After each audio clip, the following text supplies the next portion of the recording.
Welcome back to Midnight Across America. We are here with our esteemed guest Zinzi and my co-host Craig. They're in Ojai right now, and I think we were Hi. Oh, hi. Oh, continuing hi. Oh, hi. I think we left off on a kind of chaotic conversation, but let's try and hone in on how to live in the world as a deep feeler, highly sensitive person, and that people are rewarded for just being able to dissociate and go into their bunkers. Yeah. Yeah, Was that a I think good? that was a really good summary.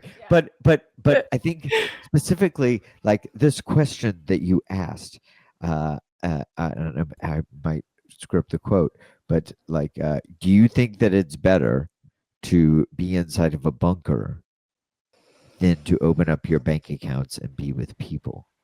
Yeah, that's the question. Okay, so like I can infer, I think, what you mean, but like, first of all, what do you mean by that? When you say open up Okay. your bank accounts and Okay. be with the people, what does that mean? I can talk about it. There's a culture of wealth hoarding that is deeply ingrained in those especially who have wealth. It is systemic. It is like it is challenging in a way almost to break up the wealth hoards um because it's like changing the alphabet, like, oh no, this is how you do money, like this is how money is done actually, oh don't talk about it. And especially people who don't have any money, they're the least inclined to want to talk about it too. It's like this an agreement to suck. But the way I see it is that all systems are we are on like the precipice of unchartered collapse in almost every category of life, if not every single one. What are you saving all of your money for specifically? Right. Could you explain? and that's what I mean. Like, share now, share past the point of logic or comfort, and watch like your life sweeten too. Like I came up with a philosophy recently called pad your way down. So like spend down to cushion whatever the fall. And I mean it's not easy, honestly, being kind of I feel often like quite alone in the way that I see all of this and approach this, and I get there's a lot of fear and a lot of I get like judgment, I think, but I stand strongly behind this belief system. Like I was born with more, as my beautiful cousin Cece explained to me, or said it this way, more than I know how to handle like morally already. And it's such a small eyelash or nose hair compared to what others have.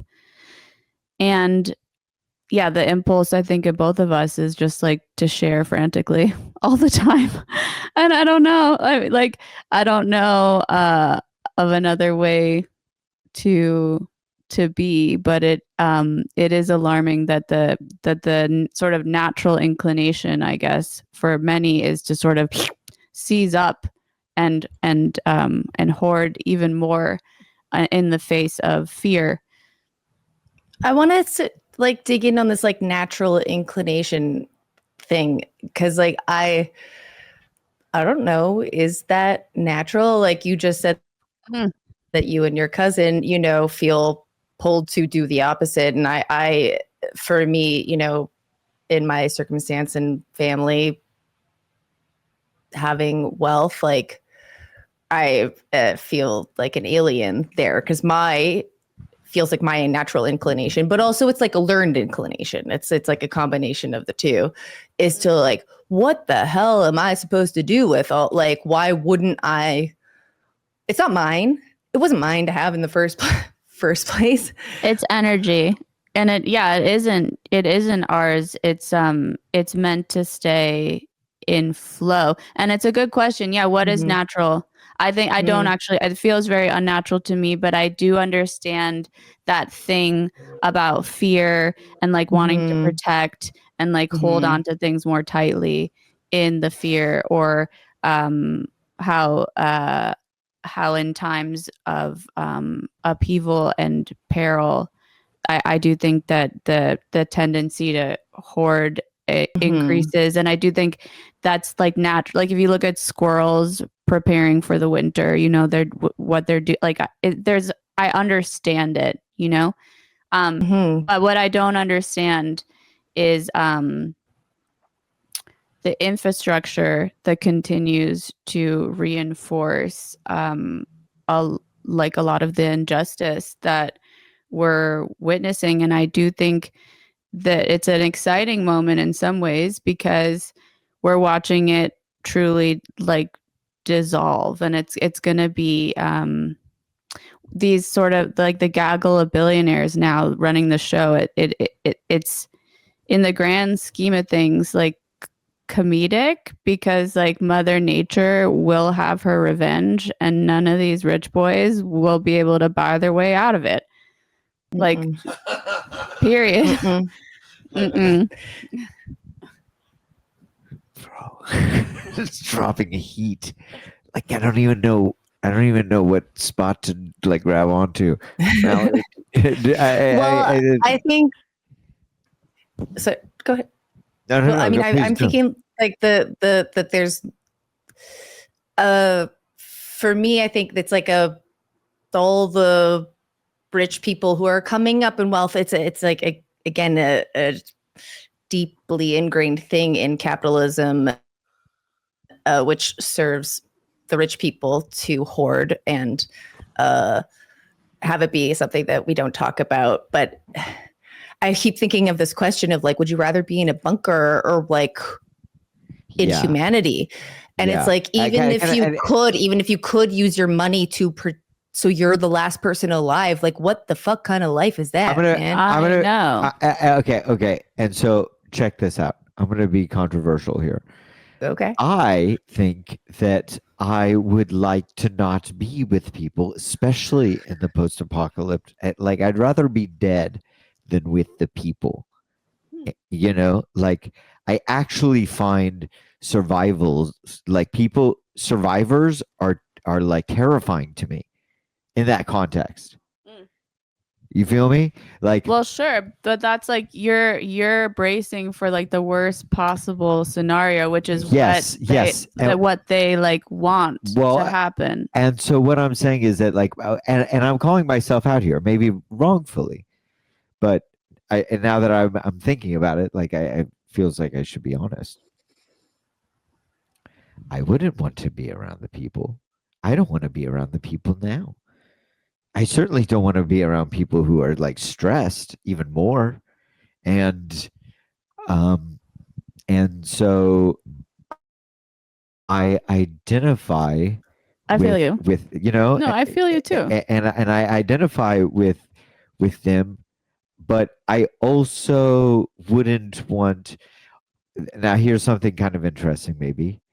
I also don't think that I would feel comfortable living at all if I were like hoarding inside and everybody was dying around me. Like I wouldn't be like planning to live out my life. I would be like, this is fucking terrible and dystopian. You know, like that scene. I know you hate this movie, Mallory, but the scene in Mother when Jennifer Lawrence is torn to bits by everybody. It's like that. Like that's what I imagine would happen if you gave a mouse a cookie in that scenario. But that's they would why just ravage you, and if they're tougher, they win. Sure, but I like to think that if the people have what they need, not what they want, but what they need in the short term, especially if you have genuinely facilitated that without the juxtaposition of like, oh, now you go stay in your slave quarters. You can't afford to like leave my premises. Like, I'm not paying you a living wage. Without that aspect, if you were genuinely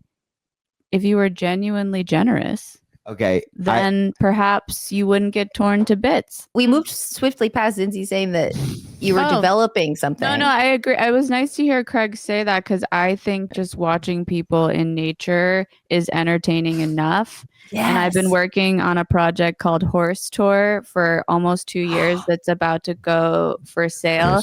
And it's 6 well-known female country musicians or country adjacent on horseback through Yellowstone National Park on an 11-day wilderness tour, being followed by like a film crew for a limited series by the same name. And the point is to watch them write music in nature and like hang out in nature and be away from the shit show that normally they have to deal with in the traditional touring situation. And I'm super thrilled and excited. And I think that it does start with the content that people have. Like, I always wanted to, people clam up around the word reality, and I'm like, unscripted. I've always wanted to make a beautiful and like tender and gentle reality TV show, because I love watching like the nasty shit. But I also love like Love on the Spectrum, and that proves that like people like gentle as well. And I think, the gentleness is sorely missing in children's programming specific to the United States. What is acceptable here? Yes, tenderness. And not necessarily educational, but like there could be things built inside of it to make it to help you understand. Like, there might be I would love a call about this. There might be a big difference between being educated and understanding, like figuring it out, and maybe that. Like when you say it may not be educational, like what are we counting as educational? Like, I think that's a really important question. When I think that so I'm gonna make that I'm gonna make that divide. Great. Let's say educational. The intention is to educate. Something that helps you figure it out is it's a picture of the world that becomes your influence, right? Like it's a depiction of how whereas instead of going to language class, you would immerse yourself inside of a theater house that only plays that language of movies, and just like figure it out through experience. Does that make sense? Like figuring it out as opposed to being educated or learning. Yeah.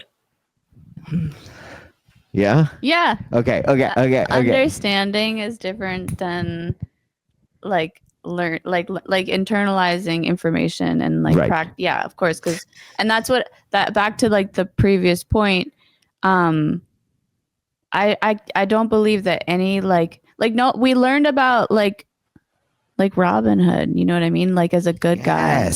Like like everybody did. Bro, and like exactly. And in no story, especially like least of which being like the Christ story, is like being like miserly, like a good hang. Like no, like it's not.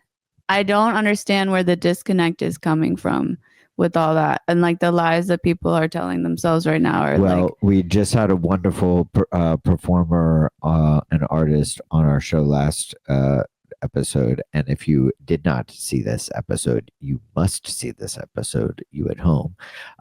Queen Amore, who is this street performance artist, and also just a fine human being, and she was telling us this new work and like embodiment that she has is based off of Mother Mary and Mary Magdalene, and she was speaking about Mother Mary and how, like, isn't it insane that Christianity is built on this one instance of a woman being raped and then her body becoming everybody else's miracle? Yo, I mean, it makes sense. Like look around, like the total disregard to the feminine. My horse tour is indigenous supportive, and I've had the privilege of spending some beautiful. Horse Tour is another one of your films. Horse Tour is my show in development, the nature music show. Yes. And I've had the great privilege of getting to know some of the indigenous folk in my community here. And I learned, which, it's kind of like 101, like, why didn't I know this already? But the founding fathers stole the concept of democracy from the Native Americans. But what they didn't like about it, what they were doing, is they didn't like that women held the position to appoint and demote. So the women had the like electoral prowess or whatever. And they didn't like that the leaders had to give up all of their property and be taken care of entirely by the community. And so they're like, we'll take democracy, but none of that stuff, no women and no, we want to keep our privatized property. And then now look at the disaster. Look at this mutant. You have to be taking therein lies the whole picture. Like, right. Like, just that is like, that's where we are. Yep. That's and honestly, the beautiful, the incredible indigenous people I've gotten to know in this discovery process for this show and just in my life, it's like everyone's just like sitting back, like with the popcorn, honestly. And like, that's therein lies the hope. In that they're like watching like the sand castle crumble, and it's like been so clearly in the works for so long to them, especially. But I think it's white, like, femme people, like, too, like, because being in a gilded cage is still like fucked up or whatever. Like we didn't orchestrate this nonsense either, and certainly have co-signed on a lot of bullshit, but we don't have to keep doing that. Yeah. Hey, fucking men. Hey, women. Yo.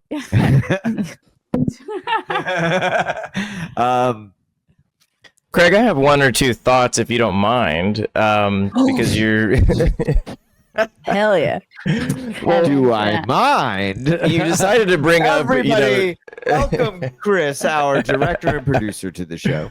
Thank you, Well, Chris. you brought up, Japan and education and topics that I have a lot of, life experience with, right?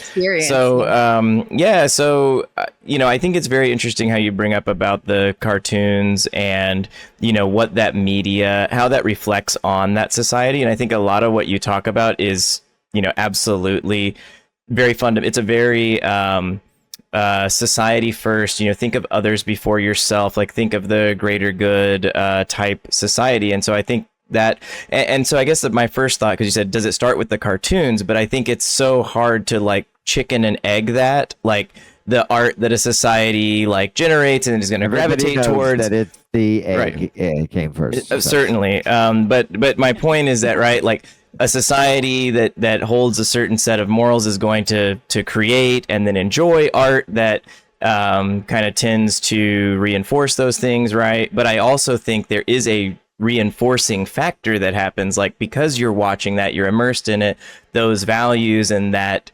way of living is reinforced, like you're saying. So I do think there is a lot to that of like to be shown another path, like in the way that you were saying, it's not Yes. educational, but it is to show a way to behave, a way to interact. Like I Yes. think there is so much value in that. Right.